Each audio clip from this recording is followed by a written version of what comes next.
Hi. Hi again, everybody. Thank you for coming on this cold day. So maybe afterwards we'll get you to sweat a little so you'll warm up. Okay, I'll catch my breath a bit. So I'll start out by saying that to me, table tennis has been a lifetime pursuit.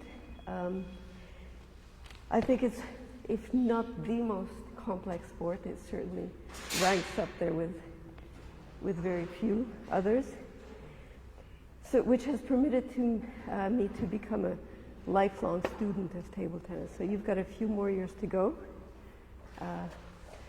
We're pointing at you, yeah, and everybody else. But I think he has a little bit longer to go. But the main thing is that because equipment changes, techniques change, everything changes, you continue to involve your principles, your concept, your ideas, so that it makes sense. And for me, it's always been about simplifying so that something that's very complex and you think it's almost impossible to do, when broken down to the very core, it's easier to understand and to build back on and to use it as a tool, really. Understanding to me is a tool. And once, you master the understanding, you can do so much with it, and you can go off in the direction that your game needs to go off in. So, coaches all have different ideas, and it's rare that two coaches have the same idea about how to play. It's within you to know what your strengths are, what your weaknesses are, and then understand how you can get the most out of yourself. So I don't know if you've all received this, or just pass it around. It's something that I keep referring to, and the reason I do that is to continue to develop your understanding, and please feel free to ask questions if things don't make sense. And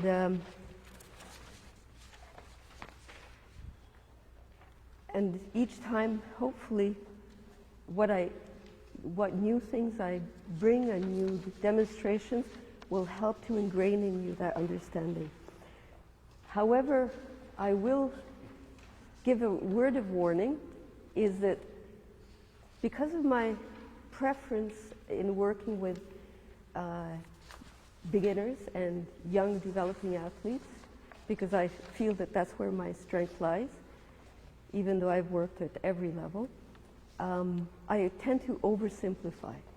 Now, oversimplifying can be a very good thing because it helps to understand, but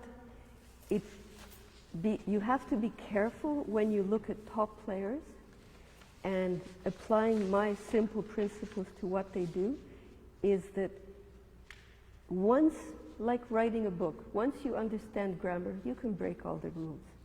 But if you don't understand grammar and you break all the rules, no one's going to understand what you're trying to say. So with good understanding, the top level innovates and pushes the games to newer and newer heights that, I couldn't do. Maybe you will be able to do one day, and that's the hope. Okay, I will very briefly again describe timing. Has everybody been here and is familiar with the concept? Everybody here is? Okay, so I don't need to belabor that anymore, but what I will do, Stefan maybe will demonstrate here, is even though you understand what timing is, and even though I understand what timing is, it is always a battle to get it right, and especially depending on the shot. So let's do backhand and backhand. And the reason we'll do backhand and backhand is because backhand was never my go-to comfort shot. It was always, iffy. And then I started to apply my principles once I figured it out to try and, okay, now, so the timing, if I get it at the beginning every time, is pretty good. However, it doesn't always come naturally, so yes? We pretty much can't hear you when the ball's going backwards and forwards, and Thank the you. audio can't. Okay. So I forget what I said, so I'll just keep that in mind. So in order to help me develop my timing, I just tried, and it was like a eureka moment. I took a 10-pound weight, and I just did a movement which was right at the point where I want to contact the ball. Not a full backhand, because I don't want my muscles to work the whole way. It was right at the beginning. So no matter what position I'm in, I put my racket in position, and I do that movement. Now, as far as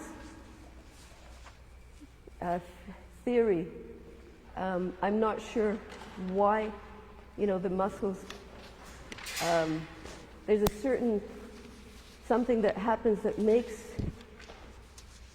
that feeling ingrained. So after I've done about 10 of those, then I do backhands again, and it just feels so much easier. Like, it's true that the racket feels lighter, and I know in my generation when I was playing, doing weights was like taboo. Nobody in table tennis wanted to ruin their touch.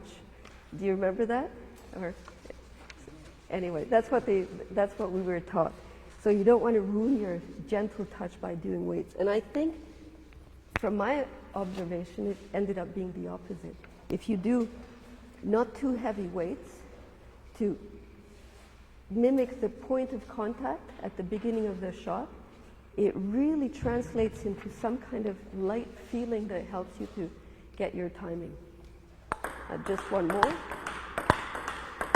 And later on, when we get on the table, we're going to all try this, and hopefully you'll get the same impression that I got. So, I will start out by talking about two dilemmas, if you want to call it that, which I faced when I was observing top players, world-class players. I won't say how long ago. And it didn't make sense what I was watching. One was, do all of you like to play against long pips, or have you all played against long pips? I don't think anyone likes to play against long pips, because it's really like frustrating. And as a player, I had limited success against long pimples, and yet I would watch these. The world champion at that time was a Chinese female player, Deng Yaoping, who had pips on her backhand. And when you watched her play, it was as if it was normal rubber. She just hit with it, she counter hit with it. But more importantly, what really shocked me was when she played other Chinese opponents, they weren't bothered by her pips. They just counter hit it back like normal.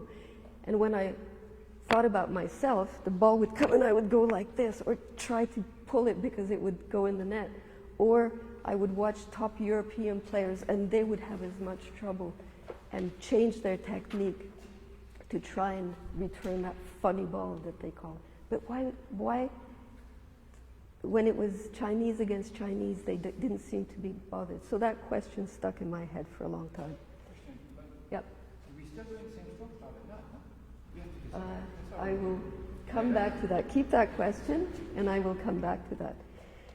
The second thing that really struck me was when I was watching, again, Chinese players, usually against defensive players that put heavy spin on the ball, like so heavy that if I tried to topspin it, it would probably bounce twice before it hit the net.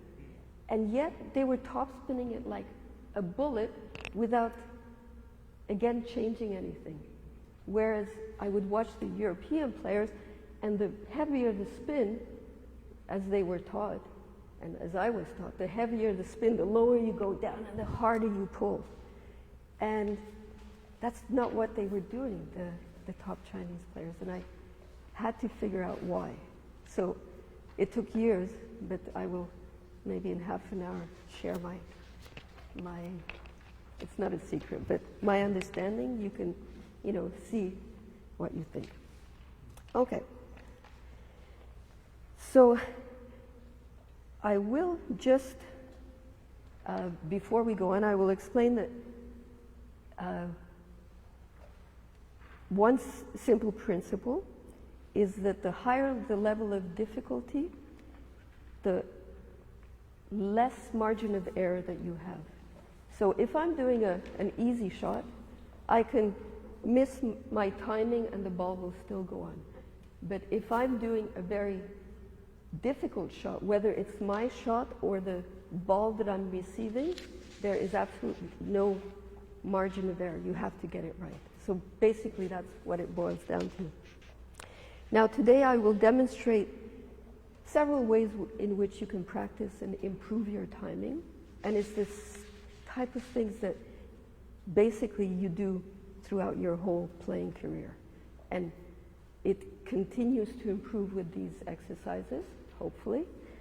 And the second thing I will show you is how better timing can allow you to do harder, more difficult things. Okay? So, the demonstration will be a couple of different exercises.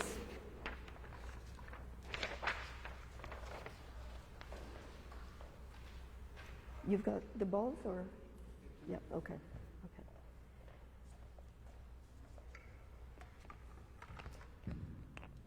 So, very simply, if you're close to the table and you're hitting the ball, even if your timing is a little bit off, the ball will generally go back on. It's not going to be great, but it will bounce back off your racket and go back and forth. However, if you're stepping off the table and you're trying to do the same shot, not a topspin, just a hit, if your timing is off, and if you take it too soon, what's going to happen? It's going to go off. And I see that in tennis. I'm watching the Australian Open, and I see exactly the same thing. The ball goes wide off the court because of the bad timing. Or, as it often happens, the preparation is wrong. So if you prepare by turning too much, then it's hard to get the timing again. And if you're a little bit off, your placement is no good. So how do I judge if my timing is good? Which you'll see it won't be too good, even though I don't always practice what I preach. If I can place the ball consistently in the same spot, that means my timing is getting better. If it's all over, then I need to practice more. So, close to the table. Okay. It's not too bad. Now, when we look at top-level players, we see them doing this so easily, and we think that, it's not important because it's an easy shot. But it is the most important thing as you're developing to repeat hours of simple forehand to forehand, simple backhand to backhand, just to ingrain the muscle memory and to be more and more relaxed. So often we forget to consider how much work they've done when they were, at the early stages of their career. Okay? So now I'm going to try far from the table, just one step. Stefan's going to block.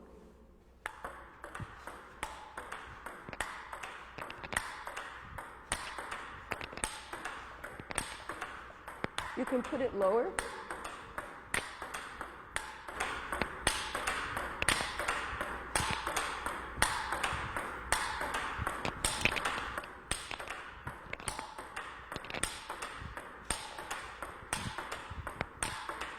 Okay, that was pretty good, I have to say.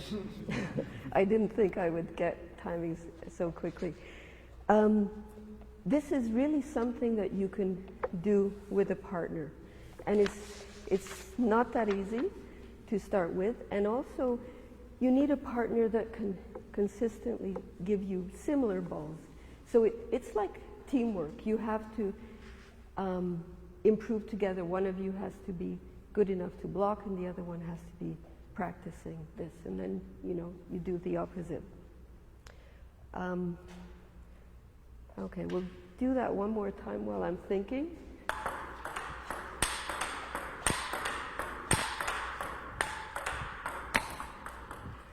So there's different things to consider. When Stefan is blocking higher and a bit slower, the temptation is to start too soon. You really have to hold back on those to wait. When he blocks it lower, it's a different adaptation that you have to make.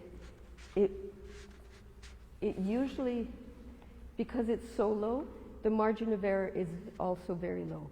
So if it's so low, if I miss my timing a little bit, I'll probably put it in the net. So give me high ones, give me low ones. Oh, sorry. Give me a little bit softer, lower, and I'll see how I can adapt. Both. Very.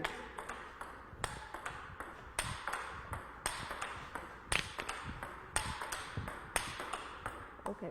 Now, on the lower ones, the temptation is stress. How am I going to hit that ball? I think I got a couple that were below the net, if I'm not mistaken. That was pretty good.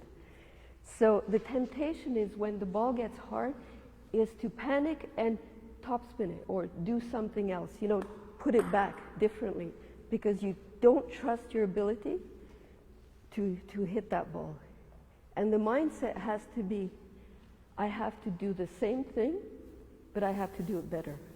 Better timing and getting it right. And that's how you improve. If you fall apart, which is something that I use a lot, if you're doing something and when it gets hard you change, you've fallen apart.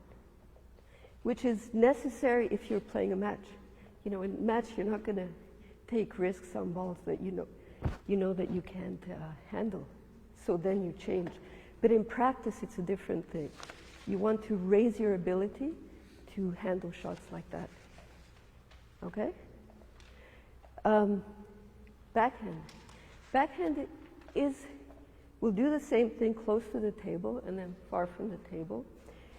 What's different with the backhand is the wrist becomes a huge issue if you're not using it properly. Because if you're a bit too floppy, a bit too loose with your wrist, the ball goes all over the place. And that has been my lifelong problem. Okay, so again, block. So if I go back,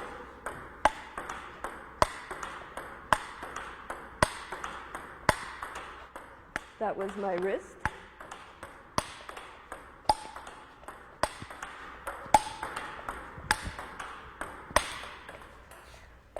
Okay, not too bad.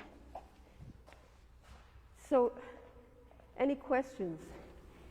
It really is a tool to improve your timing, an exercise that you can do. And I, having worked with world champion Chinese players who immigrated to Canada, one of the things that clicked in my head when I was developing my ideas is they said that they do this in training regularly, just to feel the timing. And I know towards the end of my playing career, when I started to understand this, I had a warm-up regimen before a match in a tournament, and I knew what were the things that I needed to do to get my timing right before I start a match. And every day you wake up and you feel different. You feel tighter, you feel looser, you feel whatever you feel. But you got to find a way to kickstart your timing.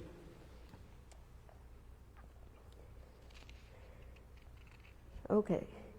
This one I didn't demonstrate stuff, so you are going to Okay, unloosen the net, please. Not all the way. We're going to separate the table. Okay, put it back.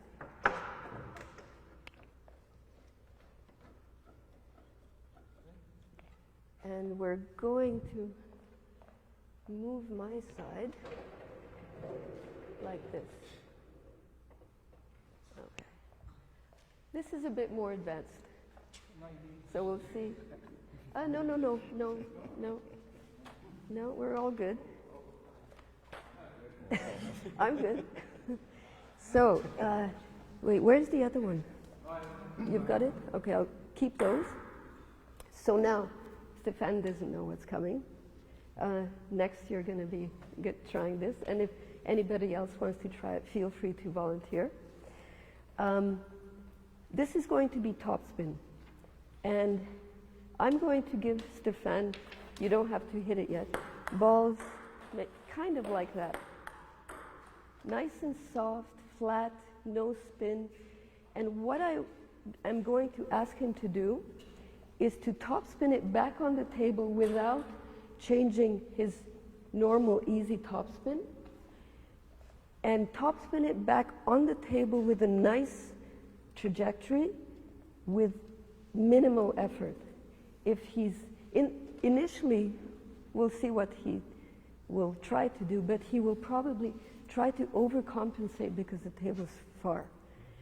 And when you kind of go back into just focusing on what's important, the timing, wait till the ball is on your racket, and then you just topspin it nice and easy.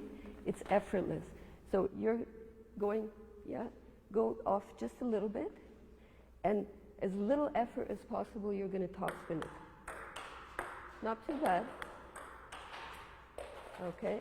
Now that wasn't bad. He hasn't changed his technique, but why did that go in the net? Did anyone see? Timing. It's. Okay, relax. Go back further. That's right. Get the timing. So you really want to feel that you're grabbing the ball. You're grabbing the ball on your racket. You're not meeting the ball. If you meet the ball, it's going to go in the net.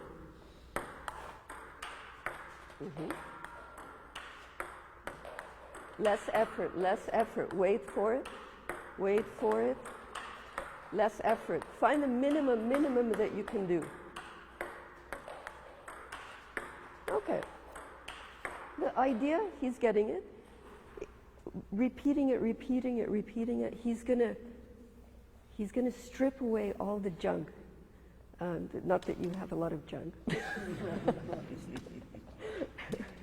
You're just going to strip away and find how, when it's the least effort, that you use your timing is perfect, and when your timing is perfect, when you apply that timing to blasting the ball, you will discover power that you didn't think you had. And again, speaking from my experience, I was never known as a powerful player. But when I understood what I was doing, I was able to apply whatever physical attributes that I had to maximize the power that I could use. How did that feel? Yeah. And we can do this with the backhand as well. It's a really very effective teaching tool and training tool. Now, if you're not able to, do this with somebody, there are the umpires' tables, or there's little tables. I don't know. What I do to improvise is I get a table. Let's say the two tables are together now. I'll use it here. So I improvise. I put a table here with the basket. I bounce the ball on the table for myself, so I don't need a partner. I bounce the ball, and then as it bounces, I do my shot. So you can do that on your own as well. And the more you focus the more you realize that you could go on for half an hour and it just feels so effective.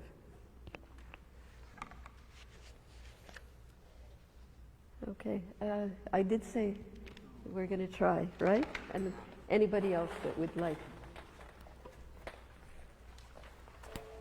Okay, so no effort, right? Ooh, no effort? Okay, okay. So your body doesn't believe yet, your mind doesn't believe yet what you will be able to do. So now, if I was spending a bit more time to adjust what you're doing, I would pick it apart a little bit. Not too much, it's not bad. But he's not using his forearm properly. There's also the body position. If you remember, you push with this first, then the power comes through the shoulder, and at the same time you're brushing with your arm. So that has to be so well coordinated to maximize the effectiveness of every movement that you're doing. Okay, now your timing is way too much in front. So you want to let it bounce, come to you right here. And then from there.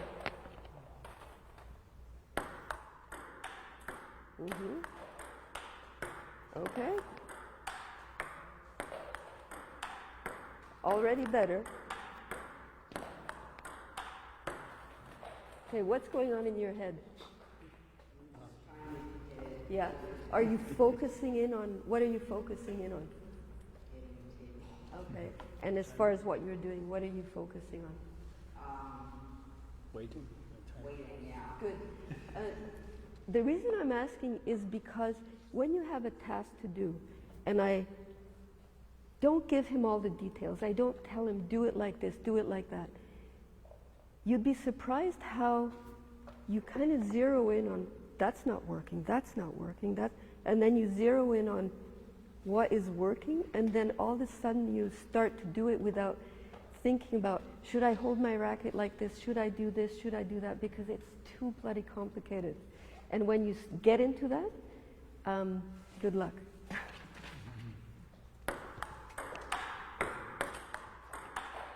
Okay, anyone else?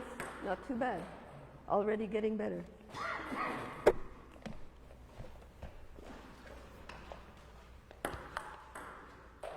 Ooh, easy, easy, easy. Okay, timing is good, but way too much effort. Like way too much effort. Minimize what you're doing. Like, make it look like it's a piece of cake. Like, so easy. Okay, you don't want to work it. You want to develop your talent. Easy.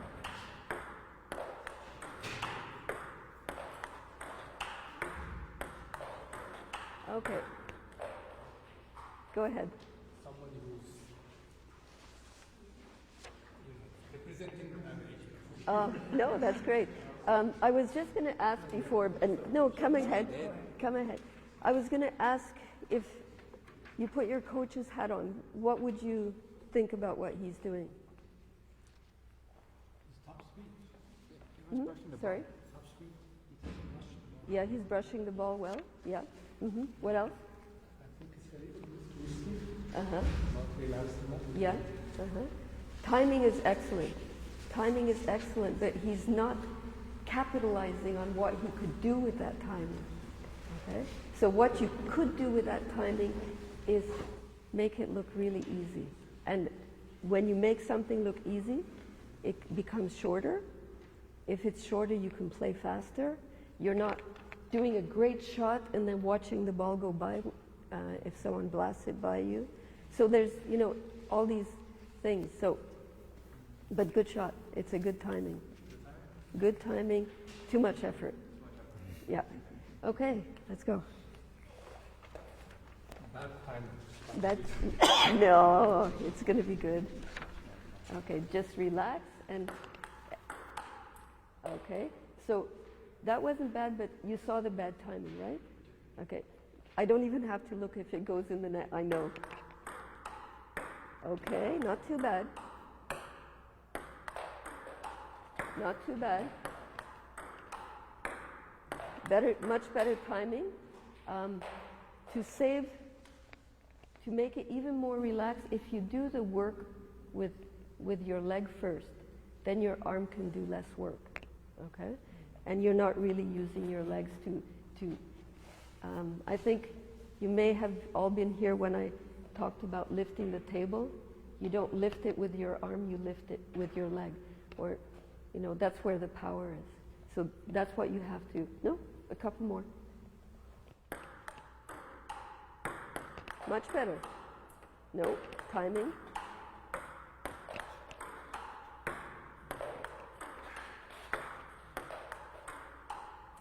Okay. You adjusted very quickly. Your timing the first couple were non-existent, and then did you feel that? I did. Okay, excellent. Especially when as you said, focus. Uh-huh. The task is Yeah. Now, let's say we did this now for 15 minutes, 20 minutes. Then the next step is to put the tables together and adapt this to a real table, like not, a huge table. And the first few shots, you start out by being relaxed and going slow, and your timing is still very good. The ball goes way too far. So then, just without really, talking about details, your brain will adjust. Okay, I have to cover it a bit more, I have to do this a bit more, and then you get it on the table. But there is a little bit of a transition that you have to go through. Great. Okay. And let me just see what I have left. How are we doing with time? Wow. Can I do a little bit more? Yeah? Okay. Sorry. Okay. So, one more thing I'd like to demonstrate, and let's put the table back. Afterwards, I'll demonstrate it on the robot as well, because when we finish this session, I'd like you all to try it on the robot. I'll tell you the settings, and I'll describe what it is that I'd like you to try.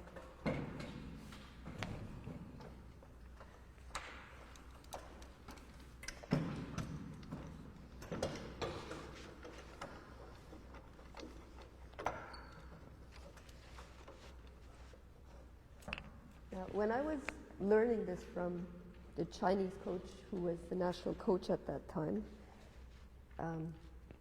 who is responsible for a lot of my questioning.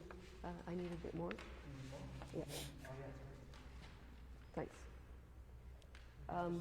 Yeah, Mr. Su. He had us sitting on the floor for hours. Well, yeah, not all at once, but hours. Except with this kind of floor, the old gym floors it worked. With this kind of floor, it doesn't work anymore.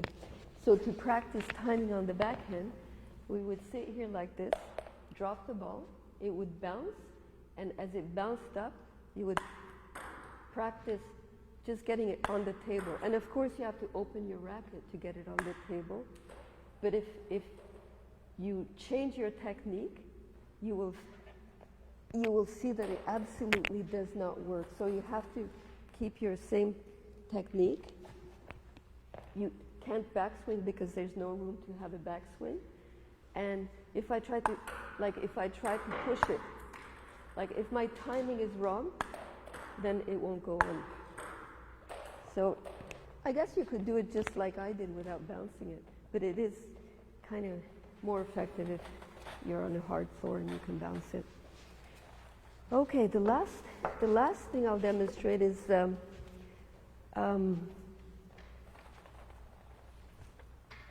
when you have a backspin ball, most people topspin that ball because it's much more forgiving. You can make a mistake when you're topspinning, and the ball make a mistake with the timing, and unless it's a very difficult ball, you'll probably succeed in attacking a ball. However, if you try to hit that exact same ball, there's no margin of error. You have to be perfect. So you're going to, I'll serve. You've got the 2 balls, right? You'll catch the ball, okay? I'll serve. Stéphane is going to push it to my forehand quite long. I'm going to topspin, and then I'll catch the ball. You block, I'll catch the ball. And then I'll talk about the difference of hitting the ball. So it's much easier to just, it's almost like carrying the ball. You're spinning it, but you're carrying it. So it's safer and it's easier, especially if he gives me a low ball. Give me a very low ball. Oh. Okay.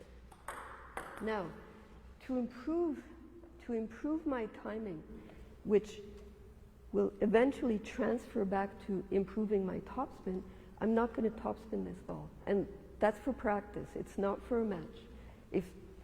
But there are players who smash in matches, so you know what style you play. So you're going to push this ball, and I'm going to prepare my racket in the right position. I'm going to try and hit it at the top of the bounce, and here that other timing of where you hit the ball is important, because hitting it at the top of the bounce is where it's highest, so I have the greatest success. Whether it's a low ball or a high ball, there's always a peak. I want to hit it at the peak. Okay, so not too high, and I'll try to. Okay, so here, if my timing is bad, I'm going to miss it. But if my timing is, my 2 timings are good, I can hit it. And there was less now, but a while back, there were a lot of Chinese players that just hit everything. They didn't topspin, they just smashed everything. I don't know if any of you remember Johnny Huang. He was on the national team here in Canada for a long time.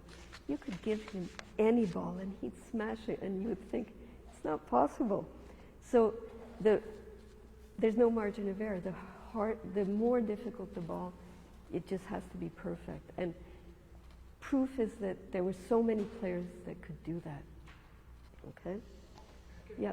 Mm-hmm. When you bring the ball and do like this, do you think about lifting the ball ready? Say that question again. When I'm what? So when you're smashing the ball, yeah. Do you think because the ball wants to go down, right? So do you think to smash a little bit up? Or you just go straight? Well, I don't always remember what I've told you, so I apologize if I'm repeating it. But the trajectory that you give to the ball is what makes it go down. Gravity pulls the ball down, and in general, which means that you have to hit the ball up. Okay? Now, if I'm top spinning, added to the direction of my movement is the spin. So the more spin, the more the ball will go down because of aerodynamics and gravity together. So it's easier to topspin, blast the ball, because you're going up with a lot of spin, because it'll go down. It's not going to keep going. Whereas a hit is, again, much more sensitive, because I still have to go up to get it over the net. And just by practicing an experience, I see what kind of ball I'm getting, how much spin, how little spin. I don't want to get into details. This one's like this one's like that. It's practice. You just know, how you judge what you're getting, and you just know how to cover it. I wish I had a. And do you think stuff pretty fast, or is it big stroke? Never big stroke. Because why? And let's go back to thinking why, if you understand. If your timing is good,